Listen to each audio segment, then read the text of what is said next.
And what up, everybody? Welcome back to Feral Publications YouTube channel. This channel talk about zines and DIY publishing. For those of you who don't know, I publish a comic book zine called Feral Comics with cartoons from around the world. Something for you guys to peep out if you are interested. But today I want to talk about a project that was sent to me by a person named Jenna Citrus. She wrote a book and she sent me an audible link for me to peep out and to review on the channel. It is called 10 Sexy Stories to Tell in the Dark. Now, to begin with, some of the first thoughts that I had when I got that was like, well, I'm not a big consumer of erotic fiction, but I had to ask myself, like, what do I think about erotic fiction to begin with, right, as a base? And the reality is, I think it's a good thing. I think that sex has been demonized. I think that sex has these connotations that people don't want to communicate about. But sex is a very natural thing. It could be a very liberating thing, a very empowering thing. And so in that same way, like, any person that tries to normalize, sex, right? Because like sex is not the enemy, and it's like anyone that tries to normalize that, I'm all for that.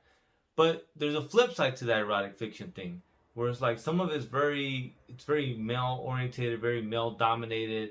It's like super like aggressive and that style.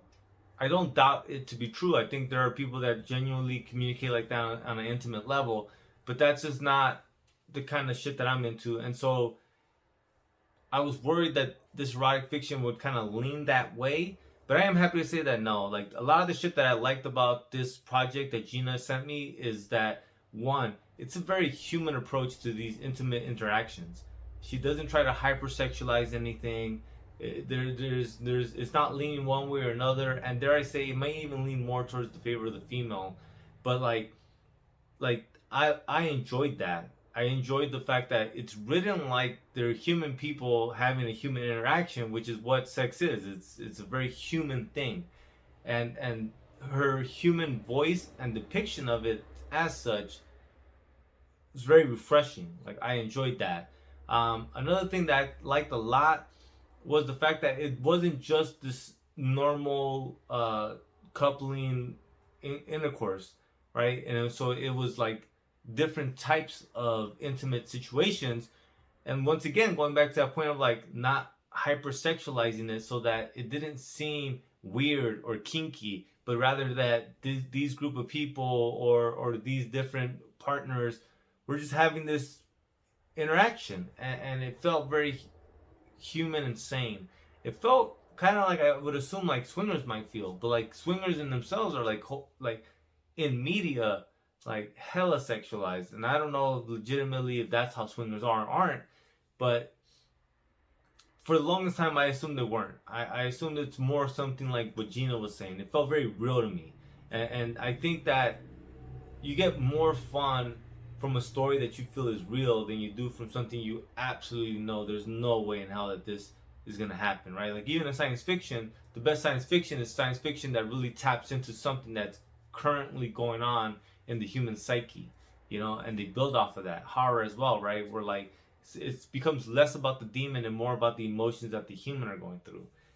And with this erotic fiction, I feel it's the same thing of like, the more real it sounded like to me, the more I found myself enjoying the story. And that's real. So lastly, beyond like just the art of it all, the production value of it was fucking great. Like, it just sounded amazing. I actually was trying to rip certain clips off of Audible to show you guys, but I guess Audible has something where you can't rip it, and I guess they do it for bootlegging and shit, But I guess if you guys are interested, you guys might be able to check out a sample or something like that. I'll put whatever link I can find in the show notes. It's not an affiliate link. It's just, Gina sent it to me. I enjoyed it. I want to share it with the community. But yeah, the production value is amazing, man. Like, it sounds really well recorded. I don't know if Gina got that professionally done or if she did it herself. But if she did it herself, I think that's something that we should try to mess with here in the community, because like, I can see a bunch of us doing audibles, and I don't see why we wouldn't do it. And that seems like a fun and interesting prospect for me as a DIY creator, of like being able to tell my own story and just, because I could tell some more dogs, man. Like, at that, like, I got stories for days, and it just seemed like a very fun thing. But like, I don't know how difficult it was, but Gina's audio recording just was on point. And at that, because you're hearing it from the author, it just feels better. Because like the author, right? Like no one's gonna understand that story better than the author.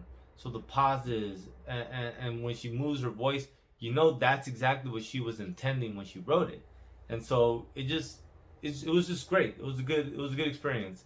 It feels like Gina through this project was normalizing sex, was normalizing different like sex partners, right? And was just having fun telling a fun story, telling fun stories because they all vary, and some of them are not as fun as others, but they're all very human. And if there's one way I can sum up the work that Gina has done, is just that it's a very human approach to a very human interaction. I will put whatever link I have for Gina in the show notes for you guys to connect to Gina, peep her out, show her some love. And beyond that, go ahead and like, share the video, and I'll see you guys tomorrow. Lates.